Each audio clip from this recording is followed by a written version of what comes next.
Olá, sejam bem-vindos a mais um Canal Rural Entrevista. Um programa, você já sabe, para discutir os grandes temas de interesse do agronegócio e, por consequência, da economia brasileira. Eu recebo hoje Enio Verri, diretor-geral brasileiro da Itaipu Binacional. Nós estamos gravando esse programa direto da Itaipu, uma das sedes da Itaipu, em Foz do Iguaçu, onde está acontecendo a reunião ministerial do G20 para transições energéticas. Um momento, um marco para o Brasil aí nesse contexto de diplomacia e sustentabilidade internacional. Enio, seja bem-vindo ao Canal Rural Entrevista. Obrigado pela gentileza de nos receber aqui hoje. Que isso, eu que agradeço o convite. É uma honra poder conversar com vocês. Eu vou direto ao assunto que nós estamos vivendo nesse momento no Brasil, que é o G20, né? Qual que é a importância para o Brasil receber a cúpula do G20, né, e as reuniões ministeriais que precedem esse importante evento aqui no Brasil? Primeiro, a presidência do G20, agora nas mãos do presidente Lula, atrai o mundo todo a olhar o Brasil. A existência do encontro, que será o encontro em novembro, do encontro final, mas esses vários encontros que estão ocorrendo preparatórios dos ministérios, faz com que todo mundo passe a olhar o Brasil. E o Brasil tem esta oportunidade de mostrar porque ele é uma liderança na transição energética.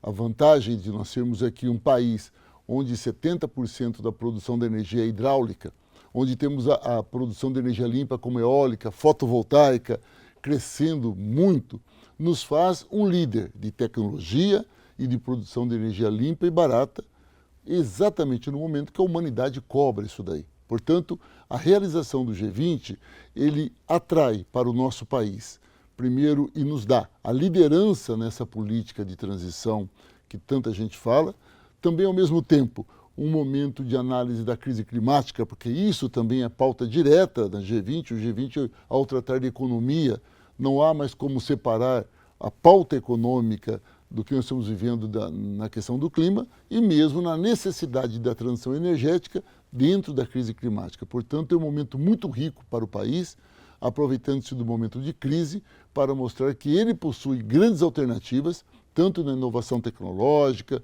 como na especulação da natureza, para apresentar soluções. Perfeito. Mas o petróleo fóssil ainda está no jogo. O senhor tem falado muito sobre a importância do petróleo nesse processo de financiar essa transição. Como que se daria isso, por favor? Olha, primeiro, se nós estamos falando no G20 ou no encontro dos maiores países do mundo, e claro que não vem só os 20 países, vem muito mais países no encontro, temos que entender que a transição energética não é uma coisa simples. Como é que você vai pegar um pequeno país da América Latina, cuja economia depende totalmente do petróleo, e você vai dizer que a partir do ano que vem não pode mais utilizar o petróleo? Portanto, nós temos que entender que uma transição, e o nome já diz transição, é utilizarmos a riqueza que nós temos a partir do petróleo para extingui-lo. Portanto, o petróleo será o grande instrumento de financiamento da transição energética. Temos que pegar o dinheiro que resulta da exploração desse combustível fóssil para pesquisar, para produzir, tornar acessível as energias alternativas a ponto de não precisarmos mais desse combustível. Isso não é simples, isso não será numa palestra, numa reunião. Isso levará algumas décadas, mas o importante é que o G20 é o pontapé inicial fundamental para se entender que o petróleo não será cortado, mas será lentamente extinto no processo de exploração como combustível. Não por acaso a COP29 esse ano acontece no Azerbaijão, uma das economias mais dependentes do petróleo no mundo. Exatamente. E olha, você pega o que acontece com o Azerbaijão. Como você acha que o governo do Azerbaijão está pensando sobre transição? Ele está morrendo de medo. Se a gente for precipitado, você pode quebrar a economia de um país que é um país pobre. Quantos países da África dependem disso? Ou ficando aqui na América Latina, a Venezuela existe a partir da exploração do petróleo. Se isso de repente acaba, você vai fazer o que com esses milhões de países pobres, com uma população com grandes dificuldades? Por isso, é preciso tomar cuidado até da maneira como se fala. É preciso tomar muito cuidado que o processo de transição exige responsabilidade, muito juízo e, principalmente, uma visão de futuro dessa transição. O ministro das Minas e Energias, Alexandre Silveira, falou aqui em Foz que o Brasil vai levar para o Azerbaijão uma proposta para a criação de um fundo, tá, para financiar a transição energética no mundo. Qual a sua opinião sobre isso? No ano passado, só para complementar, na COP28, a gente aprovou fundo de perdas e danos, Sim. que é para você prevenir e reparar desastres naturais provocados pelas mudanças climáticas. Ainda numa incógnita onde está esse dinheiro, como está sendo usado, mas o fato é que houve um consenso também nessa criação. Qual a sua expectativa sobre a criação de um fundo para a transição energética? O que nós vimos na COP29 em Dubai foi um bom início. Um bom início onde os países entendem que é preciso ter esse fundo. Entretanto, as coisas não são simples. Eu estava na Assembleia Geral da ONU acompanhando o presidente Lula recentemente, e quando se fala em crise climática e transição energética, todos os países que falavam durante a Assembleia eram o seguinte: países pobres, a crise é um fato, a transição energética é uma necessidade. Só que o país pobre sempre perguntava, e quem paga? Os países ricos, vou dar um exemplo aqui, a Alemanha, eles chegam lá e falam, a crise climática é um fato, a transição energética é uma necessidade, mas quando fala de financiamento, ninguém fala. Por isso, esse encontro da COP29, e o ministro Alexandre Silveira tem razão, tem que ser um momento de muita tranquilidade para se conversar sobre isso e se achar um acordo que nunca é simples, porque ninguém quer ficar financiando isso, principalmente se ele não precisa. Agora, é um fato dado. Ou nós criamos um fundo que financie esse processo de transição, que financie essa transformação que o mundo precisa, ou nós não teremos o planeta. Parece radical dizer isso, mas nós chegamos num nível da crise climática que se nós não fizermos uma transição, a uma própria transição climática, ou seja, não construirmos um planeta que possa sair desse momento de crise, de incêndios, inundações, derretimento de calotas, para algo mais equilibrado, como já foi, nós não teremos um planeta para viver. Por isso, é fundamental o fundo e é fundamental construirmos a sensibilidade dos países mais ricos para contribuir neste fundo. Eu preciso chamar um breve intervalo, mas a gente já volta. Claro. E você que nos acompanha, não saia daí, é só um minuto.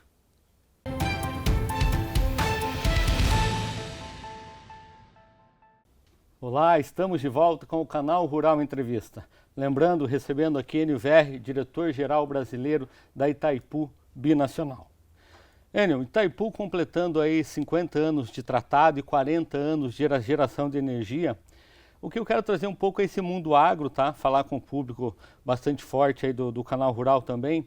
A Itaipu mostra sua experiência aí de décadas que produzir e preservar não se opõe, mas ao contrário, certo? Podemos dizer que são vocações natural do Brasil, produzir e preservar, que elas se complementam para que a gente possa garantir segurança alimentar, produzir alimentos e mais do que isso, né? O agronegócio, hoje a produção agrícola também é sinônimo de energia. Olha, eu diria a você que um não vive sem o outro. É fundamental entender isso. E a Itaipu é o grande exemplo. Qual a matéria-prima de Itaipu? É a água. Nós temos um reservatório gigante. Bom, como é que você mantém a água? Defendendo o ambiente. Daí a necessidade de investimentos, não só na margem, né, se fosse uma propriedade rural, não só com aqueles 100 metros ali no máximo, ou 30 metros, depende da região, para proteger. É preciso, no nosso caso, de proteger e evitar a emissão de resíduos, porque para eu manter essa água no reservatório, o reservatório não pode assorear. Para ele não assorear, resíduos não podem chegar aqui. Se você pegar o agronegócio, não é diferente. Não adianta nada você colocar fogo no mato para você colocar mais o pasto, por exemplo, que a terra vai secar. Não adianta nada você ter uma terra pobre para plantar mais soja. Então, é possível, a ciência já prova que você pode ampliar a produção do agro, inclusive com a competência que o setor tem. O setor brasileiro na produção do agro é invejado no mundo todo. A nossa qualidade de produção, a nossa produtividade é muito alta. Se você preservar, nós podemos aumentar a produtividade. Agora, se você tiver uma visão de curtíssimo prazo, né, que o empresário não deve ter, o empresário sempre tem que olhar o longo prazo. Se você olhar o curtíssimo prazo, aí sim, como você não está preocupado com os seus filhos, com os seus netos, ou se você vai manter a propriedade ou não, aí queima, desmata, para no máximo garantir a próxima safra. Eu estou convencido que hoje tem crescido muito nesse setor essa compreensão, a compreensão de que quanto mais preservação, mais eu produzo. E a Itaipu tem conseguido fazer isso, inclusive recebeu prêmios da ONU, nós temos recebido visitas aqui de um grande número de empresários, olhando exatamente isso. Quanto custa preservar e quanto você ganha ao preservar em termos de tempo de vida da usina, tempo de vida da água e os efeitos da água sobre a vida da população. Fala um pouco sobre o programa Itaipu Mais Energia, que amplia sobremaneira essa área de influência, vamos dizer assim, de cobertura das ações da usina em municípios e pessoas. Qual que é o objetivo? A sua pergunta, essa segunda, está muito ligada à primeira, você sabe. Bom, partindo do princípio que a água é minha matéria-prima, sem ela a usina não existe, eu preciso manter o reservatório. Para manter o reservatório, eu tenho que ter uma política ambiental muito sólida. Fizemos um estudo e nós descobrimos que 434 municípios emitiam resíduos que chegavam aqui no reservatório. Então eu tenho que fazer um trabalho profilático, evitando que esses municípios emitam esses resíduos. Então nós investimos muito em educação ambiental, muito forte, num processo de reciclagem na área urbana. Na área rural, investimos desde contenção de erosão, asfaltamento de estrada rural. Isso para nós é muito importante, porque a estrada rural acaba... Outra coisa, curva de nível. A nossa região aqui dos 434 municípios, naquela visão de curto prazo, muitas propriedades acabaram com a curva de nível. Aí quando chove, leva produção, leva veneno, conservação de água e solo, condição à água e agricultura também. Por isso que eu lhe falei que a sua pergunta está muito ligada à segunda. Então, o que é o Itaipu Mais Que Energia? É a preservação da usina, incentivando as prefeituras, as associações de produtores, a agricultura familiar a preservar, e com isso nós também cobramos uma contrapartida.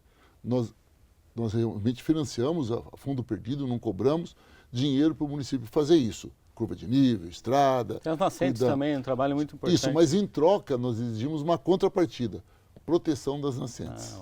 Então, olha, o dinheiro vai, só que quantas nascentes você vai assumir comigo? Para você ter uma ideia, hoje, graças ao Itaipu Mais Que Energia, nós temos a garantia da proteção de 9.000 nascentes nesses 400 municípios. Ou seja, há uma fiscalização por parte da Itaipu para verificar se a prefeitura está fazendo a obra que ela assumiu, voltada à contenção da emissão de resíduos, e ao mesmo tempo se ela está protegendo as nascentes que lá existem. Tem um benefício aí social, ambiental para a população, mas isso também é condição para a usina, né? Para o futuro da usina. Todo mundo ganha. É essa a visão. Ninguém perde com a política ambiental. Veja, a Itaipu tira parte do seu recurso e investe nos municípios, nas associações, para a política ambiental. No município, para fazer a política ambiental, ela contrata gente, paga salário, paga outras empresas, compra equipamento. Então ela gera emprego. Então nós fazemos uma política para proteger o reservatório, com isso uma grande política ambiental, resultando numa política social. Então é quase que nosso primeiro diálogo. Não há como sobreviver um sem o outro, e a nossa experiência prova que todos ganham nesse tipo de política pública. Pesquisa e inovação também estão no DNA da Itaipu, como condição também aí o desenvolvimento ao futuro. Parte desse investimento, nós já falamos aqui nessa entrevista também, de certa forma, passa pelo agronegócio, através do ParkTech, antigo PTI. Quais as tendências nesse campo? Qual o horizonte do ParkTech atualmente? O ParkTech, quando nós assumimos, ele estava muito pequeno, estava muito tímido. Nós retomamos com mais investimentos, ampliamos a parceria com o agronegócio. A Itaipu está construída aqui numa região que tem um grande número de cooperativas que empregam muito, mas normalmente baseada em pequenas propriedades. Então, o que acontece? Sempre precisa de novas pesquisas, seja para equipamentos dentro da usina, seja para pesquisas para melhorar a produtividade das cooperativas. Entretanto, à medida que o processo de inovação tecnológica foi se aprofundando aqui no nosso ParkTech, acabou surgindo novas parcerias. Hoje nós desenvolvemos pesquisa para o hidrogênio verde, na transição energética. Nós desenvolvemos pesquisas aqui para o SAF, que é o combustível para avião, só que sem carbonização. Os combustíveis do futuro, né? O combustível do futuro. A Itaipu, o ParkTech, produz isso. Vamos produzir no fio d'água agora, provamos hoje na reunião da diretoria, em cima do fio d'água do reservatório, vamos colocar placas solares, de tal maneira que a Itaipu vai produzir energia da água, a hidroelétrica, e em cima da água. 2 em 1. 2 em 1, através dessa captação. Tudo isso, quem faz é o Itaipu Parktec, é o nosso parque tecnológico que pesquisa, que vai estudando, vendo resultados. Isso é tão bom, esse resultado tem feito tanto sucesso, que o nosso parque tecnológico tem convênios com o Ministério de Portos e Aeroportos, os principais portos do Paraná, os sistemas de segurança foram desenvolvidos aqui, com o Ministério de Ciência e Tecnologia, essa planta do SAF, que é o querosene para avião, a primeira planta a partir do biogás do Brasil é aqui do Parque Tecnológico. Então nós temos feito um avanço muito grande e quanto mais você avança, mais atrai parceiros interessados em trabalhar conosco. Tem uma parceria saindo do forno aí com a Petrobras, né? Podia falar um pouco Quentinha, essa é quentinha. Aliás, você está me perguntando um dia depois.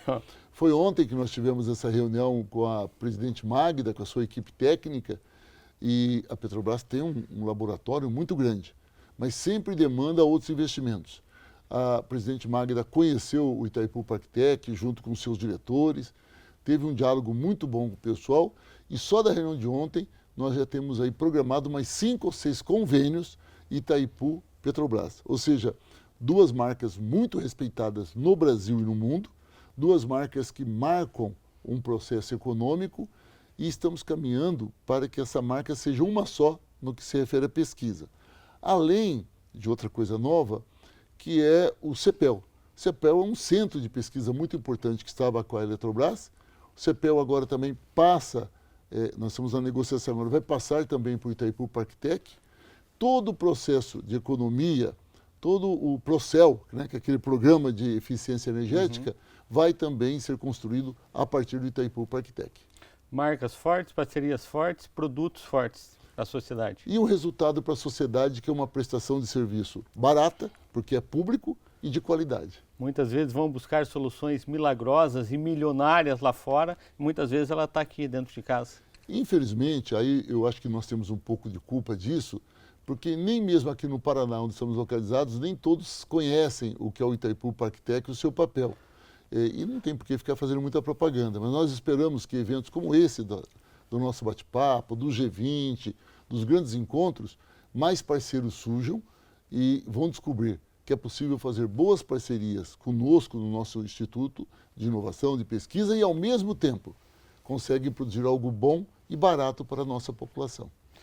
Para a gente ir encerrando rapidamente, qual o legado de Itaipu e de Foz como anfitrião do G20 da transição energética? Olha, o legado é quase que tudo que você me perguntou até agora. Porque é o seguinte, nós desenvolvemos muita coisa na Itaipu, política ambiental, social, inovação tecnológica. Mas nós não somos donos da verdade. Quando você tem aqui a presença de mais de 30 países, com seus técnicos, assessores, conhecendo a usina, conhecendo o Parktec, trocamos experiências nos debates, são mais de 12, 13 reuniões por dia, isso faz com que também as críticas que chegam nos ajudam a melhorar. Então, em termos de inovação, a gente aprende muito. Os países que aqui nos visitam levam muita coisa e nos deixam muita coisa. Então, todo mundo ganha. Sem contar também o investimento econômico.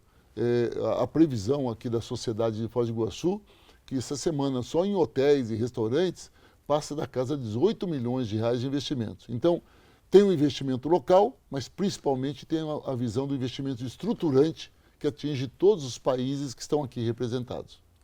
Tudo que nós falamos aqui, para encerrar de fato, é tema, é assunto, é pauta da COP, as conferências para mudanças climáticas aí da ONU.